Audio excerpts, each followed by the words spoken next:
काय मागणी खरं सांगू का, रेणुका मातेचं रूप इतकं भव्य दिव्य आणि तितकंच कोमल आणि करुणामयी आहे की त्यांच्यासमोर काही मागायची धाडसच होत नाही आहे मला.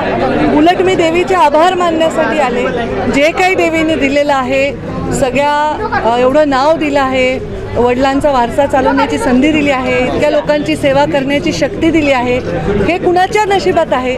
हे मला जे दिलं आहे ते असंच अथांग राहू द्यावं आणि ईश्वराच्या कृपेने, देवी रेणुकाईच्या कृपेने मुंडे साहेबांचं स्वप्न, मुंडे साहेबांच्या निमित्ताने असंख्य डोळ्यांचं स्वप्न आपण पूर्ण करावं आणि ते लोकांसाठी असावं, तेवढी शक्ती असावी. काही बदलापूर प्रकरणामधला जो आरोपी होता अक्षय शिंदे, लहान मुलीवर अत्याचार केला शाळेच्या विद्यार्थिनीवरती, तर त्याचा एन्काउंटर झाला होता. त्याचा अहवाल आज कोर्टामध्ये सादर झाला आणि त्या अहवालामध्ये असं सांगितण्यात आलं की 5 पोलीस याला जबाबदार आहेत त्या एन्काउंटर.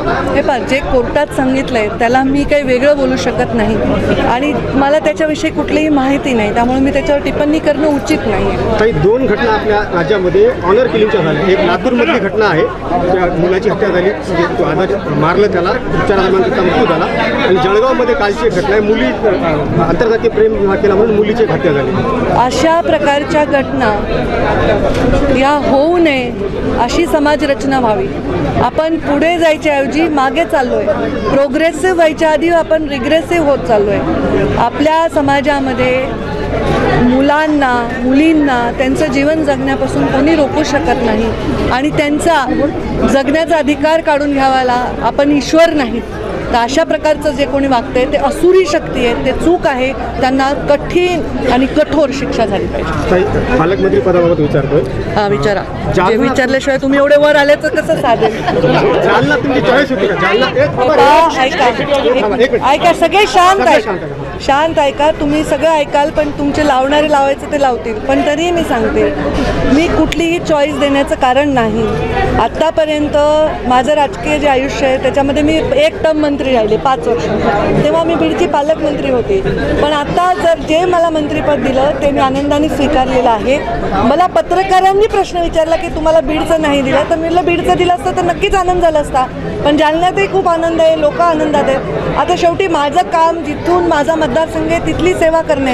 याचा अर्थ मी याच्यावर नाराज अजिबात नाही. उलट जालन्यात जल्लोष चालू आहे, खूप आनंदाने लोक माझं स्वागत करत आहेत आणि जालन्यासाठी चांगलं करण्याची संधी मला मिळते. बीड तर मी माझंच आहे, बीडसाठी तर मी कामच करणार आहे. तसं तर राज्याची मंत्री म्हणून राज्यासाठी मला काम करायचं आहे आणि त्यामुळे मला कुठलाही चॉईस असण्याचं कारण नाही. जो पक्षाने निर्णय दिला, विधान परिषद लढवली, मी मान्य केलं. पहिले मला मंत्रिपद जे दिलं ते मी लगेच मान्य केलं. मला वाटतं दुसऱ्या तिसऱ्या दिवशी चार्ज घेऊन मी कामाला लागले. रोज तुम्ही पाहाल सोशल मीडियावर की मी रोज काम करते.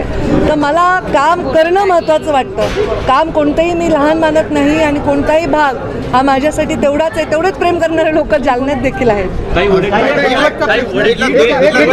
2 मंत्रिपद दिली बीड जिल्ह्याला, पण मुंडेकरांच्या एकाही माणसाला पालकमंत्रीपद दिलं नाही. यामध्ये कोणाचं षडयंत्र वाटते का?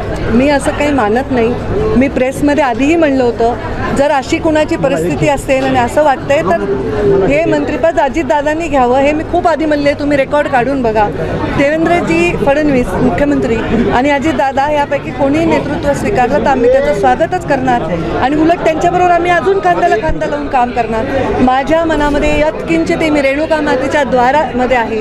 मला अजिबात वाटलं नाही की हे जिल्हा कान तो जिल्हा कान, मी काही चॉईस दिलेला नाही. पण नॅचरली माझ्या जिल्ह्याला वाटलं की आपल्या ताई असाव्या. एवढे वर्ष मी काम केले तर ते निसर्ग आहे. ह्याच्यात पंकजाताई नाराज, पंकजाताई अमुक तमुक असं अजिबात नाही.